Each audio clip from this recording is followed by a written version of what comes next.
How's it going, you guys? Pokemaster Kenny from Orange Dragon Gaming here, and today we're going to be bringing you yet again another deck.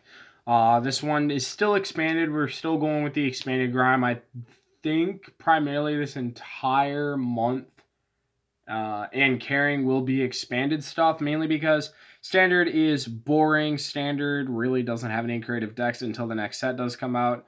And when battle style is actually revealed fully in the set, I'll be posting videos of theory modding decks or deck lists from that set that I think could be potentially good coming into the meta. So today we're looking at a tanky yet aggressive Togekiss VMAX build. Now, Togekiss VMAX for 2 colorless energy does 120. You search deck for any 2 cards you want and put them into your hand. 310 HP, weakness to lightning, but free retreat.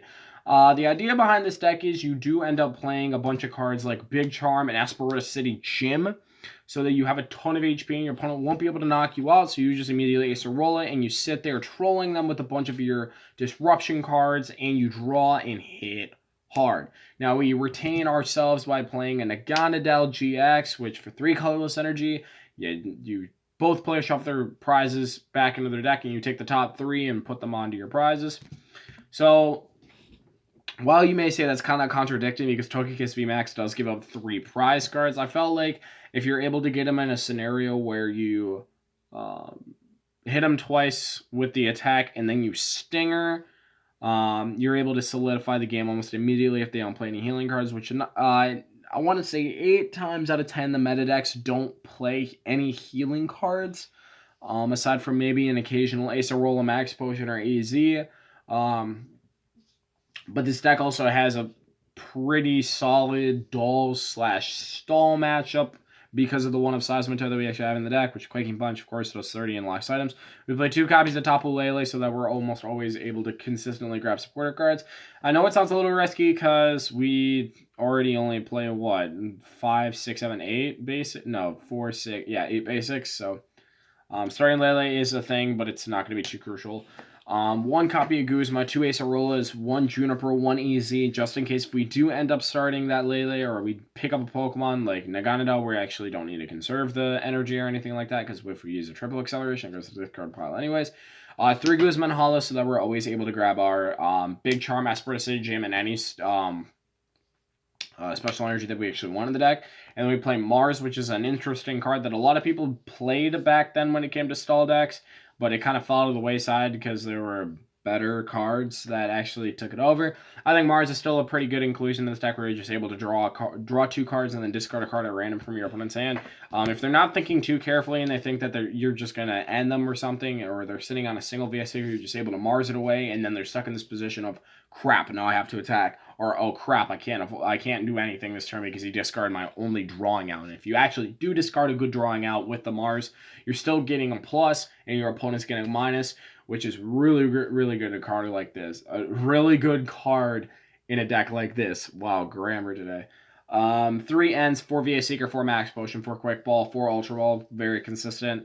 1 copy of Field Blower, a copy of Special Charge, so you're in case you do get Enhanced Hammer to yourself, you're fine. 1 copy of Dowsing Machine, because Dowsing Machine, I feel like in a deck like this makes more sense because you're just able to reuse resources more times than you're actually burning things.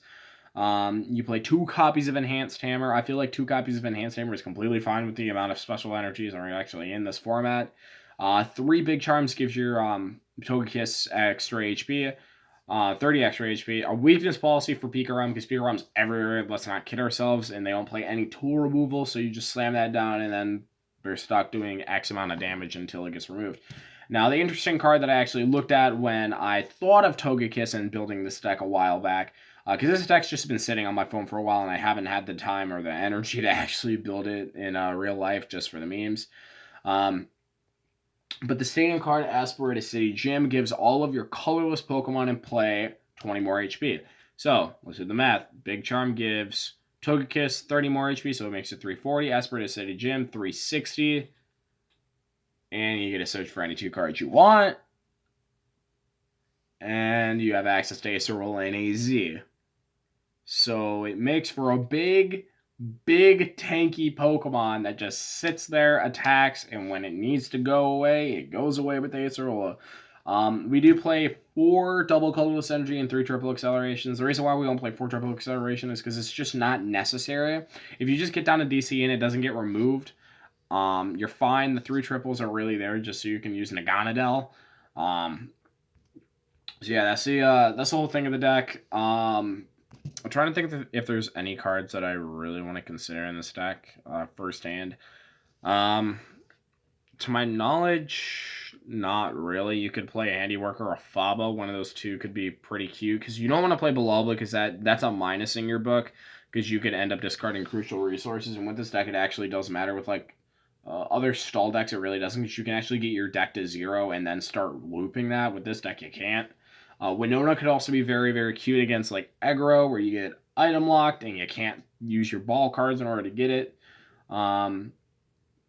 You could even play a copy of Bunnelby so you can combat the mirror. So you can, not the mirror. So you can combat dolls and stalls and all things like that. But it also comes down to you don't play Team Rocket's Handiwork or Bullbly of your own, and they're not going to be that dumb if they see the Bunnelby to play their deck down that low because they might think you're playing a card like that. So let's spread out the deck using this and that. So here is the list. Not okay. We can get it to where I don't think we can get it all in one go, but you can do this. Thank you guys for watching. Please subscribe and like for more content. If you want to see other videos of other expanded decks or even a couple standard decks, please put it in the comment section below and I'll get to it as soon as I possibly can. See you guys later.